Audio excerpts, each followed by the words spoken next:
Morning mga idol, mga ka-reels. Wala tayong biyahe ngayon kaya chip cook muna tayo.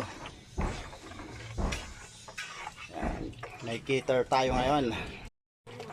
Luto tayong dinuguang Bicol. Walang biyahe kaya kusinero tayo ngayon.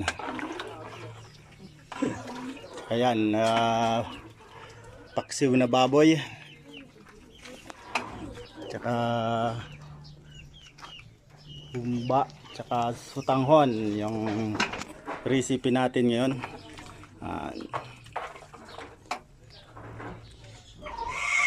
Ito, anong recipe natin, maluluto na. Dinuguang Bicol. Yummy, pampu, pampolotan.